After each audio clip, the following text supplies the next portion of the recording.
Cette histoire est arrivée il y a de cela 10 ans. À cette époque, Lim se faisait racketter son argent de poche tous les jours par des délinquants du quartier. Ils se rassemblaient toujours dans une allée et prenaient l'argent des passants. Mais Lim ne pouvait pas les éviter parce que cette allée était le seul chemin pour rentrer chez lui. Puis un jour, quand il en a eu marre et leur a dit qu'il ne leur donnerait pas d'argent, ils n'ont pas hésité à le tabasser jusqu'au sang. Lim est rentré en pleurs chez lui, incapable de supporter les bouffées de rage et de douleur qui le submergeaient. C'est là qu'il a pris sa décision.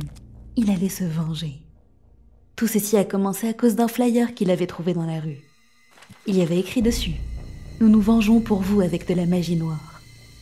Lim les a appelés par curiosité et leur a demandé ce qu'ils faisaient exactement. Ils ont répondu qu'ils offraient leurs services pour punir quelqu'un que l'on souhaite punir. C'est dans sa curiosité, il a fini par y aller, bien que toujours dubitatif. Lorsqu'il est arrivé et qu'il a poussé la porte, il est tombé nez à nez avec plusieurs faux squelettes grandeur nature. Soudainement, ils ont tourné leur tête vers lui et lui ont foncé dessus. Lim est tombé sur le dos sous le choc, et quand il est revenu à lui, les squelettes ne bougeaient plus du tout. Ils étaient parfaitement immobiles. C'était comme s'il avait été victime d'une illusion pendant un bref instant, mais ça lui avait paru bien réel. L'homme à l'intérieur lui a soudainement lancé « Ce que tu vois et ce que tu ne vois pas, les deux sont vrais. Ce que tu viens de voir est réel. » Lim a réalisé qu'il avait jeté un sort. Il s'est précipité vers lui, suppliant « Il y a quelqu'un que je voudrais punir. Comment faire ?» L'homme lui a alors tendu un papier, en lui disant qu'il ne prendrait aucune responsabilité des conséquences, peu importe ce qui arriverait. Lim lui a dit que ça lui convenait. Le papier avait une liste de monstres de laquelle il pouvait choisir. Ça commençait par des démons de basse classe. Mais il y en avait des dizaines de différents au total, y compris un chien à 3 têtes et un serpent à 5 têtes. Le coup d'invocation variait aussi d'un monstre à l'autre. À la toute fin de la liste, il y avait le dieu de la mort. Le coût de son invocation était incroyablement élevé. Lim a demandé d'une voix tremblante s'il était vraiment capable d'invoquer le dieu de la mort. Et l'homme lui a répondu « J'en suis capable. Mais bien sûr, cela dépendra de lui de décider s'il veut emmener la victime dans l'au-delà ou non. » Lim a hésité pendant un long moment, jusqu'à ce que l'homme finisse par lui dire « Si tu ne parviens pas à décider, fais-en l'expérience toi-même. Je vais invoquer l'entité de ton choix ici pour que tu décides. » Lim a choisi un démon qui ressemblait à une gargouille. L'homme a marmonné une incantation, et après un moment, la pièce s'est soudainement obscurcie. Puis la voix assourdissante d'un monstre s'est élevée. Devant les yeux de Lim se tenait un gigantesque démon. La chose l'a attrapé par le cou et l'a soulevé dans les airs, en riant. Lim, grognant de douleur, n'arrivait pas à y croire. Le mage noir a alors dit en souriant « Je te l'avais dit, c'est réel. » Après un moment, la gargouille a disparu en fumée, et Lim est retombé au sol. Il a signé un contrat avec le mage sur le champ, et ce dernier lui a dit qu'il invoquerait le démon quand il le souhaiterait. Quelques jours plus tard, Lim a de nouveau croisé les délinquants rassemblés dans l'allée. Il s'est discrètement caché derrière eux et a appelé le mage noir. Le mage a chanté un sort, et presque immédiatement, l'allée est devenue noire. Puis les délinquants se sont mis à hurler. En regardant de plus près, Lim a vu que la gargouille les avait attrapés par le cou et les jetait frénétiquement par terre. Alors qu'ils essayaient de s'enfuir, rampant en panique, ils ont été piétinés par le démon et leurs corps ont été écrasés. Des cris et des gémissements suppliants ont résonné dans l'allée. Après un moment, des passants ayant entendu les cris ont appelé la police. Et quand ils sont arrivés sur les lieux, tous les délinquants étaient au sol, respirant difficilement.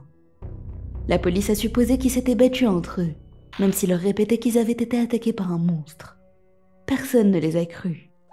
Ils ont été emmenés par une ambulance. Lim a entendu dire que tous avaient des os brisés et des organes écrasés. Ils ont donc dû subir une opération. Ils ont aussi dû recevoir un traitement psychiatrique parce qu'ils répétaient leur histoire de monstre. Ils n'ont plus jamais remis les pieds dans l'allée après cela, et Lim ne les a plus revus. Il a été vraiment surpris que la magie noire ait été un tel succès.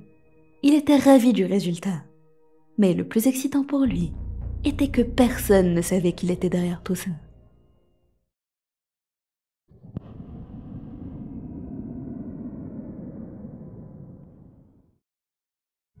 Quand il était jeune, Kyle a exploré une maison abandonnée avec son ami Tyler.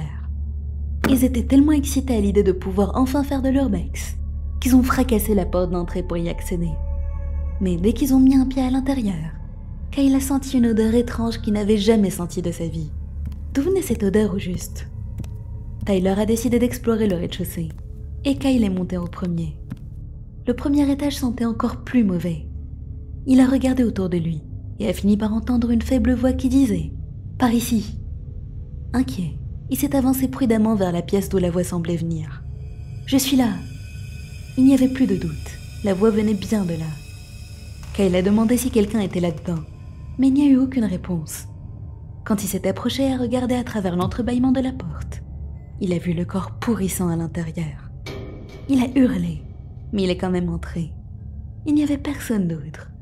D'où venait la voix alors? Soudainement, le corps a ouvert les yeux et a crié « Je veux vivre !» Le cœur de Kyle a failli s'arrêter. Ce n'était pas un cadavre, mais il n'arrivait pas à y croire. Sa chair se décomposait. Comment pouvait-il être en vie? La chose lui a soudainement sauté dessus et l'a étranglé. Kyle paniquait, l'a repoussé, et la chose est retombée sur le sol comme une poupée. Il s'est immédiatement enfui en hurlant le nom de Tyler, qui l'a rejoint complètement surpris. Ils sont sortis ensemble pour appeler la police. Un instant plus tard, ils étaient là. Ils sont entrés dans la pièce en question et ont crié qu'il y avait un cadavre. Kyle a nié, leur disant qu'il était vivant. Mais lorsqu'il l'a regardé à nouveau, il n'y avait aucun doute possible que c'était bel et bien un cadavre. Les policiers ont dit qu'il était mort il y a plusieurs jours. Kyle n'arrivait pas à y croire. Qu'avait-il vu dans ce cas? La police a récupéré le corps, et à ce jour, Kyle n'a aucune explication à ce qui s'est passé. Les gens lui disaient qu'il avait eu une hallucination, mais ça avait été terriblement réel pour lui. La chose l'avait regardé droit dans les yeux, avec sa voix d'outre-tombe, et même l'odeur qui l'avait submergé quand elle lui avait foncé dessus, étaient tous vifs dans sa mémoire. Ça ne pouvait pas être une hallucination, mais personne ne l'a cru. Il a fini par rentrer chez lui, déçu et confus, et a décidé de juste oublier ce qui s'était passé ce jour-là. Mais le soir même, en regardant son reflet pendant qu'il se lavait, il a été frappé par le choc. Sur son cou se trouvaient des marques de strangulation.